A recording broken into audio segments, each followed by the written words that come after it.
Welcome dear friends, in this video we are going to discuss question 5 of CSS Pakistan Affairs paper of the year 2025.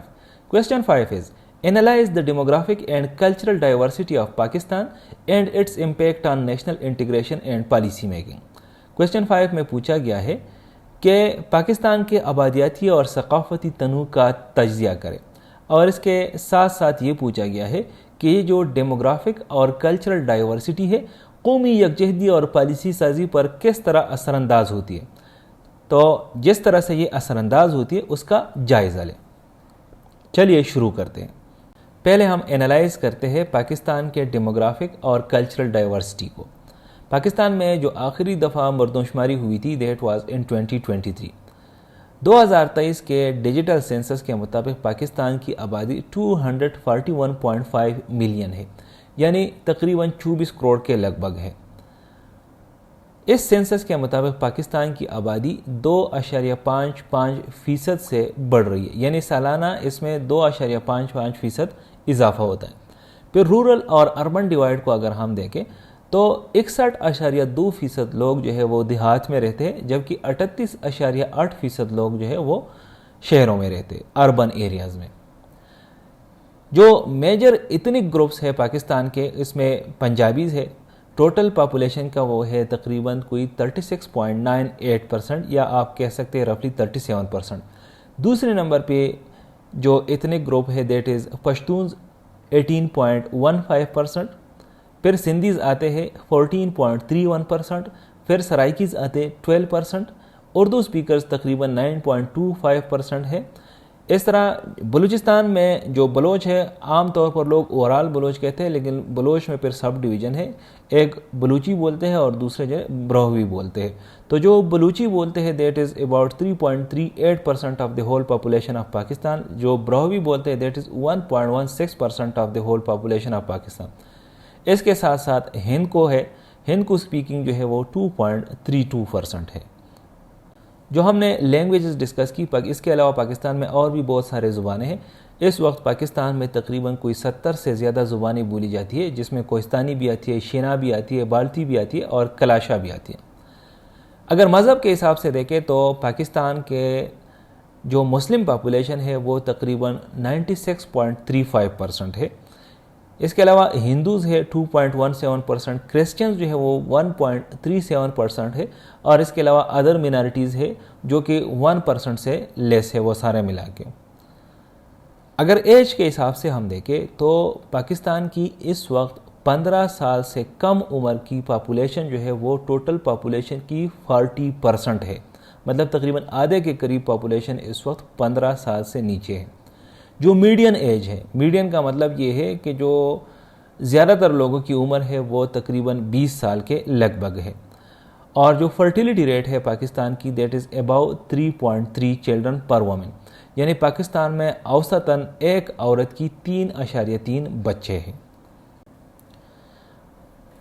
हमने चूँकि demographic और cultural diversity of Pakistan analyse की, तो अब हम discuss करते हैं इसकी नेशनल इंटीग्रेशन पे इम्पैक्ट्स। जो पहला इम्पैक्ट है that is cultural enrichment and symbolic unity. Pakistan की अगर पॉपुलेशन को देखें तो मुख्तलिफ़ किस्म के एथनिसिटीज़ है, मुख्तलिफ़ किस्म के ज़ुबान बोलने वाले लोग हैं।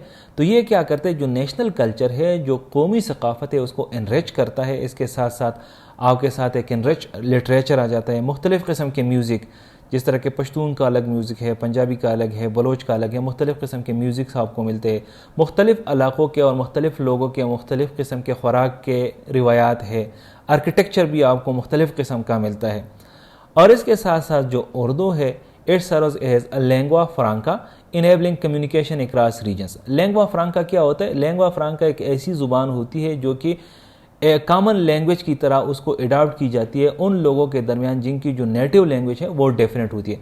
मसलन एक पंजाबी है और एक पश्तून है, एक की लैंग्वेज जो है वो पंजाबी है, दूसरे की पश्तून है, को पश्तून नहीं आती, दूसरे को पंजाबी नहीं आती, लेकिन आपस में जब बात करते हैं तो वो उर्दू में करते हैं। इन्होंने उर्दू के as a common language adopt किया है, तो इसको हम लैंग्वा फ्रांका कहते हैं।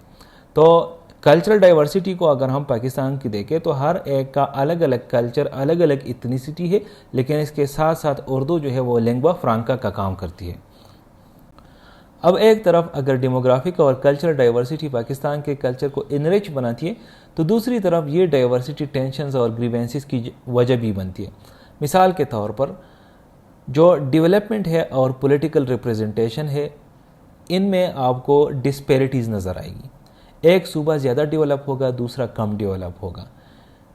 रिप्रेजेंटेशन की अगर बात की जाए तो एक सूबे की रिप्रेजेंटेशन ज़्यादा होगी, दूसरी की कम होगी। अगर नेशनल असम्बली को देखा जाए तो नेशनल असम्बली में सबसे ज़्यादा सीट्स पंजाब के, केपी और बलूचिस्तान के कंबाइन करके भी इतने सीट नहीं बनते जितने पंजाब की बनती है।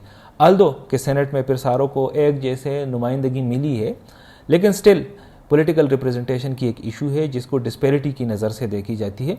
और डेवलपमेंट भी एक इशू है जो जिसकी वजह से फिर जो छोटे प्रोविंसेस है वो डिससेटिस्फाइड होते हैं। फिर लैंग्वेज पॉलिटिक्स जो है वो रिजेंटमेंट फ्यूल करती है, पंजाबी अलग, सराइकी अलग, इस तरह के मोमेंट्स चलते हैं। अगर आप केपी में देखें तो केपी में जो हज़ारा है, जो हज़ारा डिवीज़न है, वहाँ के जो लोग जो है वो लैंग्वेज के बेस पे अपने लिए एक अलग प्रोविंस का डिमांड कर रही है। पंजाब को देखें, पंजाब में जो सराइकी स्पीकिंग पीपल है वो एक अलग सूबा डिमांड कर रही है। तो ये लैंग्वेज पॉलिटिक्स भी चल रही होती है। इसके साथ साथ जो रिलीजियस मिनॉरिटीज़ है वो फेस करती है सोशियो लीगल इनसिक्योरिटीज़, जिससे इफ़ेक्ट होता है सोशल कोहेजन। अब हम देखते हैं जो कल्चरल और डेमोग्राफिक डाइवर्सिटी है पाकिस्तान की, तो ये पॉलिसी मेकिंग को किस तरह से इन्फ्लुएंस करते हैं। Federalism and provincial autonomy. Pakistan की सूबों के डे वन से विफाक के साथ ये एक मसला चल रहा आता है कि विफाक उनका ड्यू शेयर जो है वो नहीं दे रहा। दूसरी बात यह है कि जितने पावर सूबों को मिलने चाहिए इतने पावर सूबों को नहीं मिले। तो इस इशू को एड्रेस करने के लिए पाकिस्तान में 18th अमेंडमेंट जो है वो वजूद में लाया गया। 1973 के कॉन्स्टिट्यूशन को अमेंड किया गया 2010 में, और 18th अमेंडमेंट जो है उसको लाया गया। 18th अमेंडमेंट में तकरीबन 1/3 ऑफ द कॉन्स्टिट्यूशन जो है उसको अमेंड किया गया, और उस वक्त के जो जर्नलिस्ट है लाइक साइरल अलमीडिया, उसने इस अमेंडमेंट को टर्म किया as a great advertisement of democracy.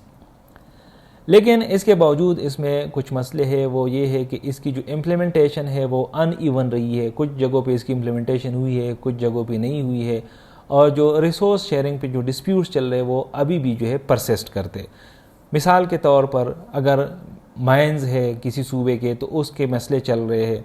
अगर रॉयल्टी है, लेट्स सपोज केपी वाले ये डिमांड कर रहे हैं कि उनको उनकी रॉयल्टी नहीं मिल रही है जितनी बिजली केपी से पैदा हो रही है। बलूचिस्तान की अपने मसले चल रहे हैं। Language and education policy. Pakistan में जो दो लैंग्वेज डोमिनेट करती है that is Urdu and English. आपको एजुकेशन भी इसी लैंग्वेज में मिलेगी, आपको लिटरेचर भी इसी लैंग्वेज में मिलेगी, आपको मीडिया की जो पब्लिकेशंस हैं वो भी इन ही दो लैंग्वेजेस में मिलेगी। तो इससे क्या होता है कि जो रीजनल लैंग्वेजेस हैं उनको इंस्टीट्यूशनल सपोर्ट हासिल नहीं होता। तो इसी वजह से पाकिस्तान में ये एक डिमांड ग्रो हो रही है कि जो मल्टी लैंग्वेज करिकुला है, मतलब जिसमें और जो रीजनल लैंग्वेजेस है उनको भी शामिल किया जाए, इसकी डिमांड जो है वो बढ़ रही है for cultural inclusion. Resource allocation and representation. जो कल्चरल और डेमोग्राफिक डाइवर्सिटी है इसके जो ड्रॉबैक्स है उनको एड्रेस करने के लिए लाजमी है कि इक्विटेबल डेवलपमेंट हो।